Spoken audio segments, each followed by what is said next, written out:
Hi friends, இப்போ நம்ம சக்திவேல் பார்க்க போகிறோம். சக்திவேலில் நம்ம செல்வி இருக்காங்களே, செல்வி அவங்கள வச்சுட்டு மரண கலாய்க்கிறாங்க. எல்லாரும் கலாய்ச்சோடனே அதுக்கப்புறம் டாக்டர் மாப்பிள்ள வேணாமா அப்படின்னு சொல்லிட்டு மீனா கேட்க அச்சோச்சோ அப்படின்ட்டாங்க. என்ன அச்சோ பாட்டு வந்ததும் போதும், இவங்க பண்ணுற பாடு முடியலப்பா அப்படிங்கிற மாதிரி ஆயிடுச்சு.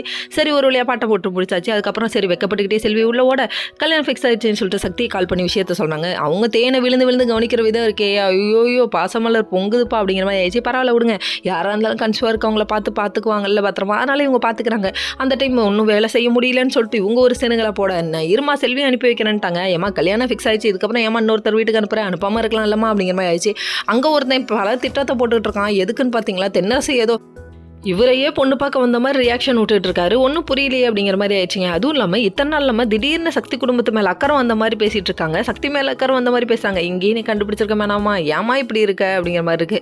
இதெல்லாம் ஒரு பக்கம் இருக்க, நம்ம மீனை வந்துட்டு எப்படி சம்மதிக்க வைக்கிறது மொத்த குடும்பத்தையும் சொல்லி யோசிச்சு இவங்க திங்க் பண்ணிட்டு இருக்காங்களாம். ஏமா யோசிச்சதோ விட்டுருமா, வேறு எதுவும் பண்ணாதமா அப்படிங்கிற மாதிரி ஆயிடுச்சு. இந்த சந்தோஷமான விஷயத்தை போய் வேலைன்ட்ட சொல்கிறாங்க. சொன்னதுக்கப்புறம் அவங்க ரெண்டு பேத்துக்குள்ளேயாவது லைஃப் பார்ட்னருக்குள்ளே எந்த ஒளிவு மரமும் இருக்கக்கூடாது, அவங்க நல்லா இருக்கட்டும்னு சொல்கிறாங்க. இவங்க குத்தி காமிக்கிறாங்களாமா.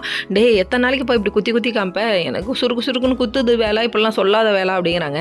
ஃபீல் பண்ண ஆரம்பிச்சிட்டிங்க, போதும்ப்பா விட்டுருங்கப்பா அப்படிங்கிற மாதிரி ஆயிடுச்சு. உங்கள் ஃபீலிங்ஸாக காமிக்க ஆரம்பித்தாலும் எல்லாரும் கஷ்டப்படுவாங்க. விட்டுருங்க அப்படிங்கிற மாதிரி இருக்குது. இன்னொரு பக்கம் பார்த்தா நம்ம செல்வி கால் எடுத்து வைக்கிறாங்க. வலது கால் எடுத்து வச்சு வரணும்னு சொல்லி தென்னரசு சொல்கிறாப்பலையாம். ஓகே ஃப்ரெண்ட்ஸ், நெக்ஸ்ட் வீடியோவில்